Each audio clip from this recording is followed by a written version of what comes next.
간절히 기도드리옵나이다. 아멘.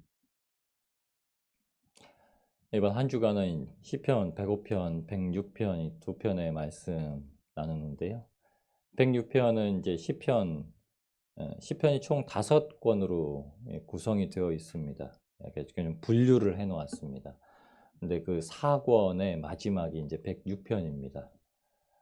오늘 이 105편, 106편 이 시편의 말씀을 잘 마음에 담아두시고 인생이 하나님 앞에 이렇게 영광의 찬송을 올려드리고 감사의 시를 노래할 수 있게 되길 주님의 이름으로 축복합니다. 시편이 103편부터 시작되는 말씀은 다윗의 찬송시입니다. 다윗의 찬송시가 시작이 됩니다. 3권까지는 잘 보시면 알겠지만은 탄식시가 줄을 이룹니다. 주님, 주님, 주님 저를 좀 어떻게 해주세요. 이 세상에 악인이 득세합니다. 근데 4권에 와서는 시가 바뀝니다. 하나님 앞에 찬양을 올려드리는 찬송시로 바뀝니다. 이 4권이 90편부터 시작이 됩니다. 90편부터 106편까지. 어떻게 보면은 그 16편이라는 짧은 총 150권 중에 16편밖에 안 됩니다. 150편 중에 16편밖에 되지 않는 시가 4권에 들어있는데 그 시들이 앞서 노래했던 탄식시에 대한 대응의 어떻게 보면 찬송시입니다. 찬송시. 그리고 그 찬송시에 대미를 장식하는 게 이제 105편, 106편입니다. 103편부터 시작되는 104편까지 두 편의 시는 이렇게 시작합니다. 내 영혼아 여호와를 송축하라. 내 영혼아 여호와를 송축하라. 그리고 오늘 보시는 105편과 이제 이번 주 내로 보실 106편까지는 이렇게 시작합니다. 여호와께 감사하라. 하나님을 찬양하고 하나님 앞에 감사하라. 이렇게 시작을 합니다. 1편부터 시작되는 3편까지 1절부터 시작되는 3절까지의 말씀 여호와께 감사하고 그의 이름을 불러하라며 그가 하는 일을 만민 중에 알게 할지어다. 그에게 노래하며 그를 찬양하며 그의 모든 기이한 일들을 말할지어다. 그의 거룩한 이름을 자랑하라. 여호와를 구하는 자들은 마음이 즐거울지로다. 아멘. 외부로 선포하라고 그렇게 얘기를 하죠. 이렇게 다윗이 항상 자랑했던 겁니다. 다윗이 사람들에게 하나님의 일하심을 자랑한 게 언제 가장 크게 일어났냐면 하나님의 언약궤를 다시 모시고 들어올 때 그랬습니다. 하나님의 언약궤를 모시고 들어왔을 때 그 앞에서 그 누구보다도 가장 어린아이처럼 춤추며 하나님의 언약궤가 들어옴으로 말미암아 이제 이스라엘에 하나님의 축복이 임하였다는 그 사실을 받아들인 그 사건입니다. 근데 사울의 딸 미갈은 그것을 보고 참 부끄럽게 여겼죠. 하나님 앞에 부끄러움이 없기 때문에 감사라는 것이 나오는 겁니다. 하나님 앞에 어린아이와 같기 때문에 하나님 앞에 온전히 감사를 드릴 수 있는데 오늘 시편이 그런 다윗의 마음을 대변하는 시편입니다. 그래서 외부로 막 이렇게 얘기를 하죠. 감사하다. 감사하다. 하나님의 그 이름을 불러서 하라고. 하나님께서 인생에게 어떻게 하셨는지를 만민 중에 공포하자. 이 일이 하나님께서 약속하셨던 아브라함의 때부터 천대로까지 시작되는 하나님의 영광이 임할 것이다 라고 얘기를 합니다. 그래서 8절에 하나님께서 세우신 언약 곧 천대에 걸쳐 명령하신 말씀을 영원히 기억하셨으니 천대라고 하는 말씀은 하나님께서 약속의 말씀으로 주셨던 것이 있죠. 3, 4대까지는 불순종에게는 저주를 그리고 하나님 앞에 말씀에 순종하는 자들은 천대까지 하나님의 복이 임하겠다고 약속을 했는데 천대, 세대를 뜻하기도 하지만 천이라는 뜻입니다. 천. 히브리어로 천이라는 뜻인데 다윗이 활동하던 시대가 BC 1000년입니다. 그리고 아브라함에게 하나님께서 약속을 처음 시작했던 게 기원전 주전 2000년입니다. 아브라함과 다윗의 세대의 기간 차이가 1000년 정도예요. 다윗이 어떻게 보면 알았던 거죠. 아브라함에게 처음 주셨던 약속의 말씀이 지금 자신에게까지 이루어진 게 1000년 동안 유지되고 하나님께서 그 언약을 하나님의 이스라엘이라는 나라를 세우셔서 지금 그 영광을 누리게 하시는 그 일들을 하나님 앞에 노래하고 있습니다. 근데 3절까지 세상 가운데 그러니까 공포할 수 있었던 거예요. 다윗이 세상 가운데 자랑하는 거는 자기의 한 일은 없다.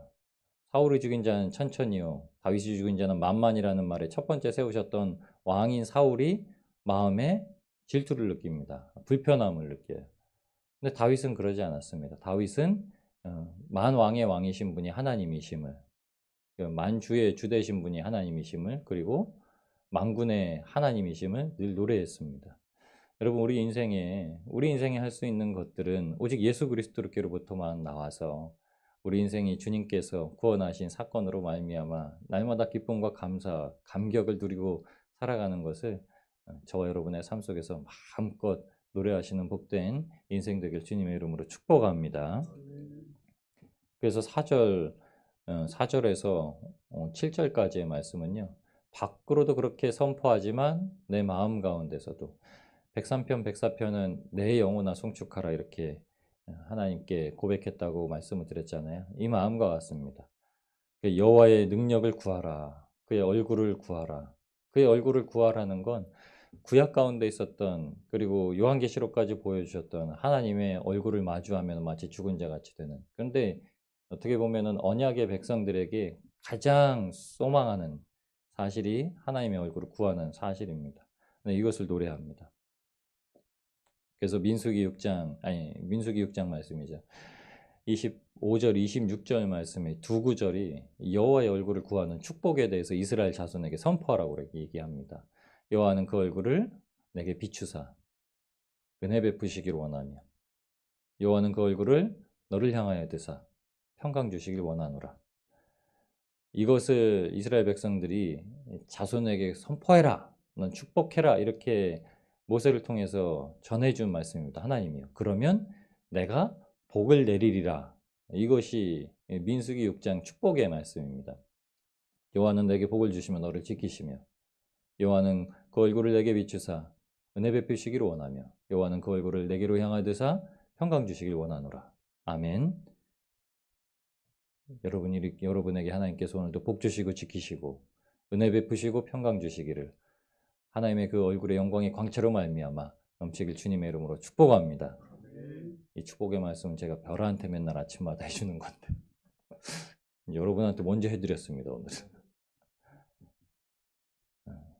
사도 요한이 반모섬에서, 요한계시록이 기록된 거는 이렇게 기록 시기가 두 설이 있습니다. 이게 전작설이 있고 후작설이 있는데, 원래는 전작설을 많이, 지금 우리나라는 90년대 중반에 요한계시록이 기록되었을 거다라고 많은 학자들이 주장하는데, 원래는 60년대 후반에 기록됐을 거라는 학설이 더 이렇게 인정을 받습니다.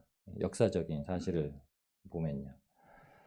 어쨌든 요한이 굉장히 나이가 많았던 그때면은 사도 요한이 90세, 뭐 60년대 후반이어도 거의 이제 60대 후반, 이때의 반모섬에 갇히게 되죠. 그리고 거기서 하나님의 은혜로 말미암아 마지막 계시를 볼 때, 그 계시를 볼 때 예수 그리스도께서 나타나셔서 주님이심을 알 때 그 앞에 마치 다니엘과 같이 죽은 자 같이 되었다고 합니다. 그것은 그냥 그렇게 표현한 게 아니라, 죄악된 인생으로 주님을 기다리는 자들은 누구든지 하나님을 보면 그게 너무 부끄러움과 그리고 두려움과 심판을 하시는 하나님의 두려움이 임하겠죠.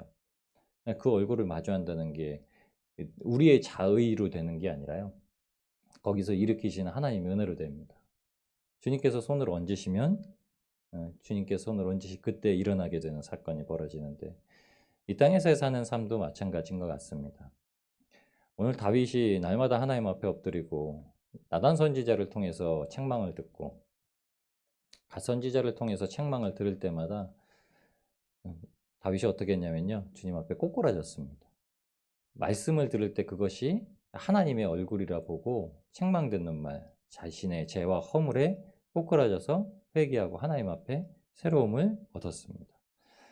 그 다윗이 오늘 하나님 앞에 정말 감사로 세상 가운데 공포하고 자신의 마음 가운데도 하나님의 언약을 붙들고 살아가는 것처럼, 우리의 삶에도 날마다 하나님의 그 은혜가 넘쳐서 말씀을 대할 때 예수 그리스도의 십자가를 대하고 말씀을 대할 때 하나님의 얼굴을 대하여서 하나님의 축복의 말씀이 우리의 삶 가운데 풍성하게 넘쳐나게 되길 주님의 이름으로 축복합니다.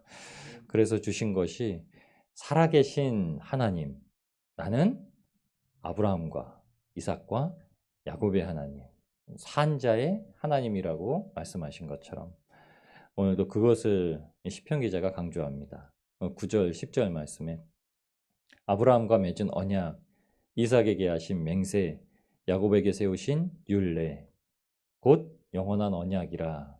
다윗은 이렇게 고백을 합니다. 그러시면서 11절에 이르시기를 하나님께서 그 언약으로 말씀하시기를 가나안 땅을 네게 주어 너에게 할당된 소유가 되게 하리라 라고 고백을 합니다.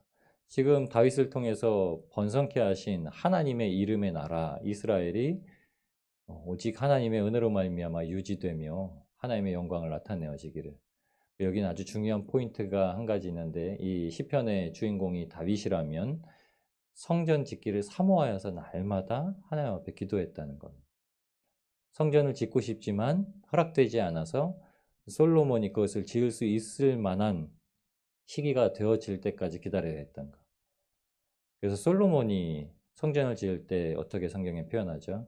다윗이 이미 성전 지을 모든 것들을 준비하고 솔로몬에게 그것을 이미 식양을 다 받았죠. 다윗이 다 받았습니다. 설계도를 다 받았어요. 근데 본인이 짓지 못하게 한 겁니다. 저한테 만약에 아주 좋은 하나님의 성전을 짓게 하시는데 그거는 설계도를 다 주셨는데 그것을 제가 못 짓는다면 어떡할까요? 에이, 내가 짓지도 못하는 거 뭐로 갖고 있어 이렇게 할까요? 아마 또 보고 또 보고 그럴 겁니다. 짓지도 못하는 거 설계도라도 보자 하고 꼼꼼하게 봐서 아들인 솔로몬에게 얘기를 해주죠. 성전을 짓는다는 건 고린도전서 3장에 있는 말씀처럼 우리를 성전 삼으라고 하셨던 거. 굉장히 하나님의 말씀, 율법을 꼼꼼하게 묵상하고 그 말씀을 바라보고 솔로몬에게 명령했다는 겁니다. 근데 솔로몬이 그걸 지키지 못한 거죠. 하나님께서 우리 마음 가운데 성전 삼으셔서 성령의 전이 되게 하셨다는 말씀은 꼼꼼하게 성령님의 음성에 귀를 기울이면서 살아갈 때에 하나님께서 날마다 저와 여러분에게 약속하신 그 축복을 저와 여러분에게 허락하신 명령을 성취하시면서 나아가시는 줄 압니다. 오늘도 이 세상 가운데서 오직 하나님의 말씀에 힘내셔서 무엇도 두려워하지 아니하고 세상 가운데 하나님의 영광을 선포하시고 우리의 마음 가운데도 내 영혼아 잠잠하라. 그리고 하나님 앞에 감사하라. 하나님의 이름을 높여드리면서 하루를 주님과 동행하시는 복들 누리시기를 우리를 권하신 예수님의 이름으로 축복합니다.